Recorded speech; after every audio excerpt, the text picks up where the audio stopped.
আসসালামু আলাইকুম ভিউয়ার্স, আশা করি আপনারা সবাই ভালো আছেন। এসএম কোডিং ইনস্টিটিউটের পক্ষ থেকে আমি সাদ HTML টিউটোরিয়াল পর্বে আপনাদের জানাই স্বাগতম ও অনেক অনেক শুভেচ্ছা। ধারাবাহিকভাবে এটাই আমাদের HTML এর চতুর্থ পর্ব। আজকের পর্বে আমরা শিখতে যাচ্ছি কমেন্ট হেডিং ও প্যারাগ্রাফ ট্যাগের ব্যবহার। তো চলুন শুরু করা যাক আজকে আমাদের এই ভিডিওটি। সো কমেন্ট হেডিং প্যারাগ্রাফ ট্যাগটি লেখার জন্য আমরা একটা ফাইল বানাবো, HTML ফাইল। Part-04 এ গিয়ে একটা HTML ফাইল তৈরি করলাম আমরা, সাপোজ index.html নামে।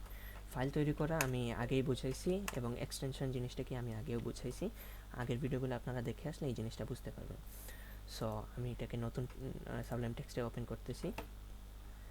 ওপেন করার পর আমাদের HTML এর যে কোডগুলো লাগে সেই কোডগুলো আমরা নিয়ে আসি। ঠিক আছে, তো চলে আসছে। এখন এই জিনিসটাকে আমরা একটা পেজের টাইটেল দিই, সাপোজ HTML টিউটোরিয়াল 4। ঠিক আছে, এটা আমাদের পেজের টাইটেল। এটাকে সেভ দিয়ে আমরা দেখি এই জিনিসটা আসে কিনা।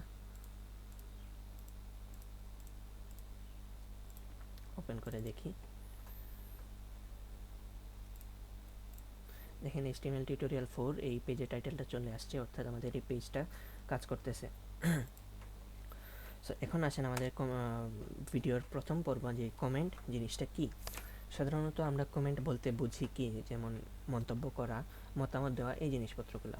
আমরা ফেসবুকে অনেক কমেন্ট ইউজ করি, অন্যান্য সোশ্যাল মিডিয়াতেও কমেন্ট ইউজ করে থাকি। কিন্তু এখন HTML এ কমেন্ট বলতে কি বোঝায়? HTML এ কমেন্ট কারা করতে পারে, যেমন ইউজাররা করে, নাকি আমরা যারা ডিজাইন করে বা যারা কোড লিখে তাদের জন্য এই কমেন্টটা। সো HTML এ কমেন্টটা মূলত হচ্ছে যারা ডিজাইন বা কোড লিখে তাদের জন্য। কেন? কারণ কমেন্ট আপনারা কেন করবেন এখনই আপনারা বুঝতে পারবেন।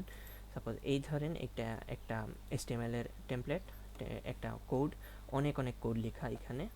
সো এখন আপনি যখন নতুন হিসেবে কাজ করবেন তখন বুঝবেন না যে কোন জায়গায় কোন জিনিসটা লেখা আছে বা এখানে কোন কোডগুলা কি বোঝাচ্ছে।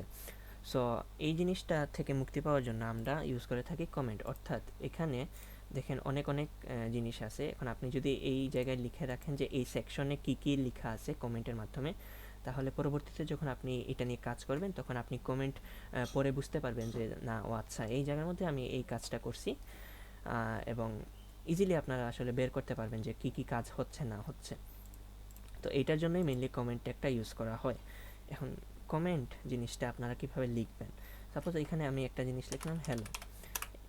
ঠিক আছে, আমার এটা দেওয়ার কোনো দরকার নাই, জাস্ট আমি বললাম যে একটা লিখলাম আমি।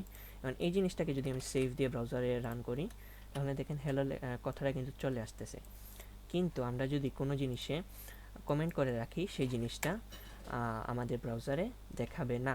ঠিক আছে, সো এই কমেন্টটা কিভাবে লিখতে হয় আমি আপনাদের একটু বুঝাই দিই নোটপ্যাড ওপেন করে।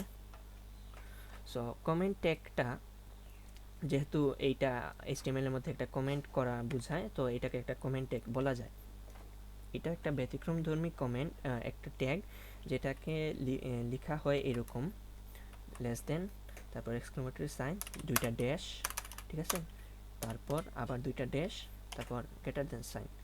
এটাই হচ্ছে একটা সম্পূর্ণ কমেন্ট ট্যাগ, যেটার এই অংশটা হচ্ছে একটা ওপেনিং ট্যাগ বোঝায়, ইকুয়াল টু ওপেনিং ট্যাগ। ঠিক আছে, তারপর এই জিনিসটা যেটা আছে এই জিনিসটা বোঝায় ক্লোজিং ট্যাগ।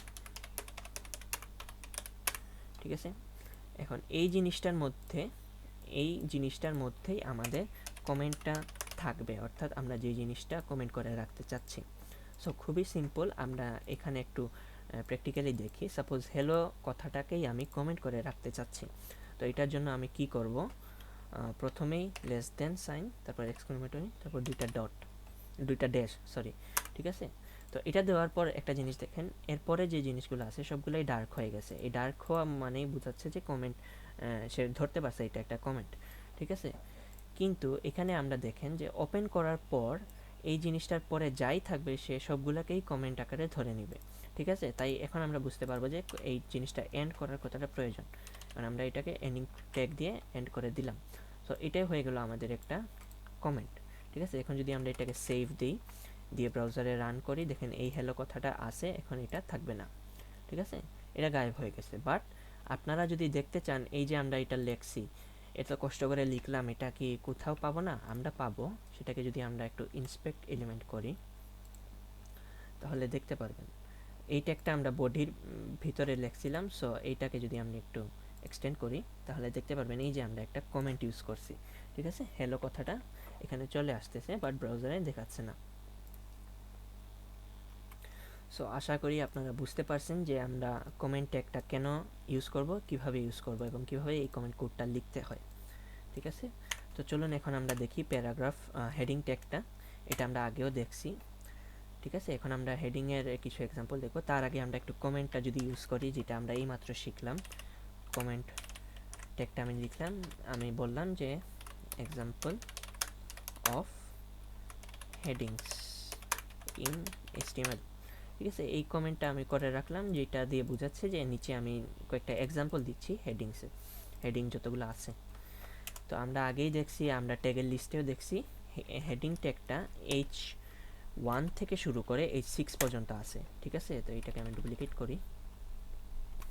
সো আমরা এই 6টা ট্যাগ নিয়ে নিলাম। এখন আমরা 6টা ট্যাগের ভিতরে কিছু একটা জিনিস লিখে দেখি যে আউটপুটটা কীরকম আসে।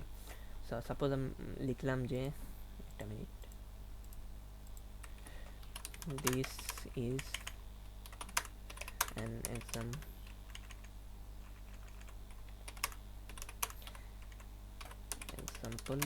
Of heading. আমি একটু টাইম সেভ করার জন্য শর্টকাট ইউজ করছি, 1 2 3 4 5 6, ঠিক আছে? এখানে 1 দিয়ে H1 বোঝাবে, 2 দিয়ে H2 বোঝাবে। এখন আমরা দেখি এটাকে সেভ দিয়ে ব্রাউজারে এটা কীরকম আসে। সো দেখতেই পারতেছেন অনেক ডিফারেন্স আছে, বাট এই 6টা ট্যাগই মেইনলি হেডিংয়ের জন্য ইউজ করা হয়। বাট আমরা মেইনলি ইউজ করে থাকি যে H1 H2 H3, এই জিনিসগুলো হচ্ছে গিয়ে একটু বেশি ছোট দেখা যায়, ঠিক আছে? তো এই জিনিসগুলা দেখেন যে এটা অনেক সময় নর্মাল টেক্সটের থেকেও ছোট দেখা যাচ্ছে H2টা, বাট এটা আছে কেন আমরা ইন ফিউচার দেখতে পারবো। সো এই জিনিসগুলো সবচেয়ে বেশি ইউজ হয় ওয়েবসাইট তৈরি করার ক্ষেত্রে, ঠিক আছে?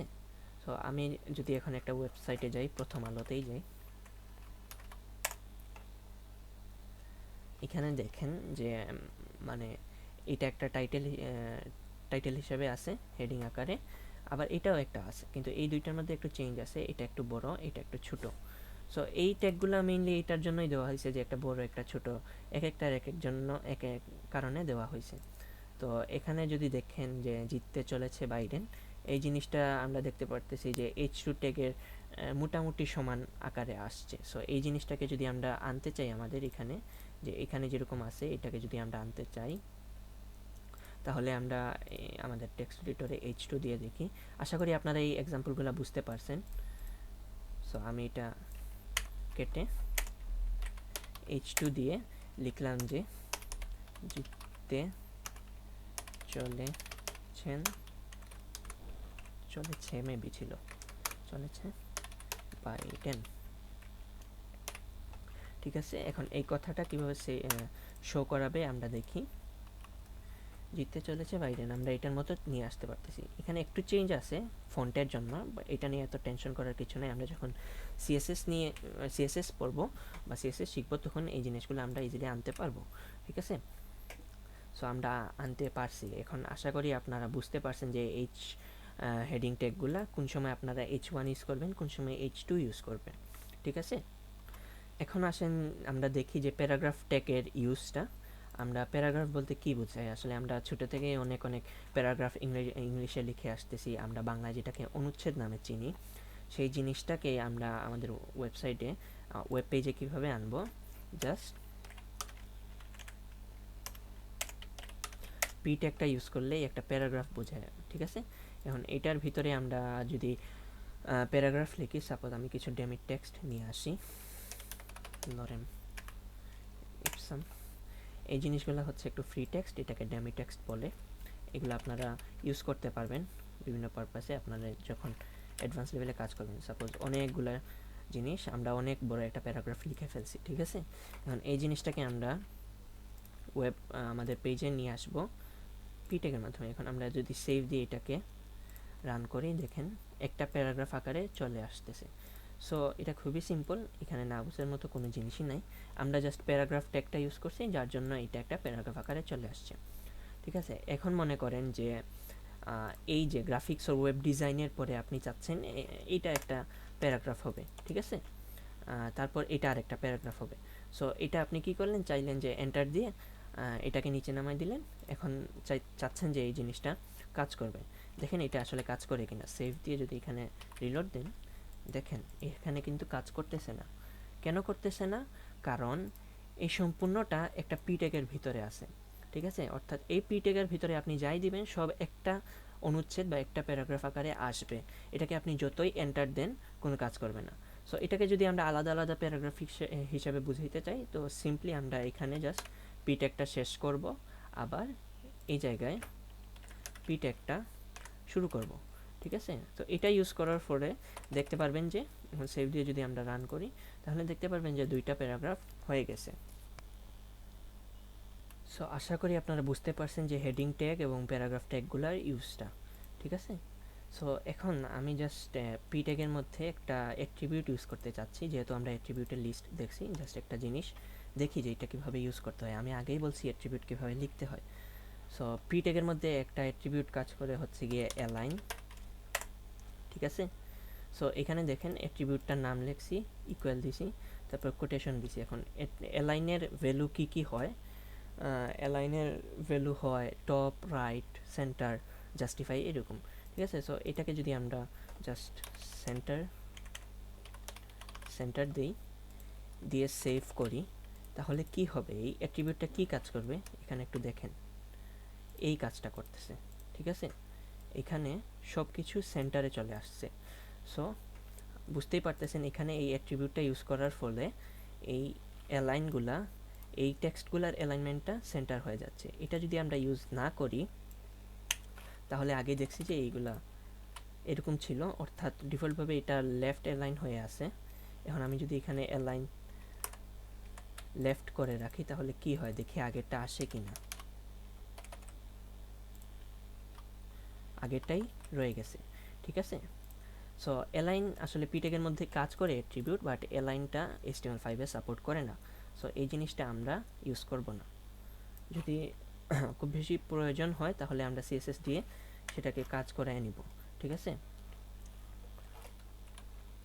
সো আমি জাস্ট একটা অ্যাট্রিবিউটের ব্যবহারও দেখাই দিলাম, এবং হেডিং এবং পি ট্যাগগুলোর ব্যবহার দেখাই দিয়েছি। সো আশা করি ভিডিওটি আপনাদের অনেক অনেক ভালো লাগছে। ভালো লাগে থাকলে অবশ্যই ভিডিওটিতে একটি লাইক দিবেন, কমেন্ট করবেন এবং শেয়ার করে বন্ধুদেরকে কাছে পৌঁছে দিবেন। এবং কমেন্টের মধ্যে অবশ্যই জানাবেন যে কোন জিনিসটা আপনারা বুঝতে পারছেন এবং কোন জিনিসটা বুঝতে পারেন নাই। ঠিক আছে, সো ভালো থাকেন, সুস্থ থাকেন। নেক্সট ভিডিওগুলোতে আমরা অন্যান্য জিনিস দেখবো। নেক্সট ভিডিওতে আমি লিঙ্কের কিছু জিনিস নিয়ে, অর্থাৎ অ্যাঙ্কর ট্যাগ নিয়ে কাজ করে দেখাবো। ঠিক আছে, সো ভালো থাকেন, দোয়া করবেন। আল্লাহ হাফেজ।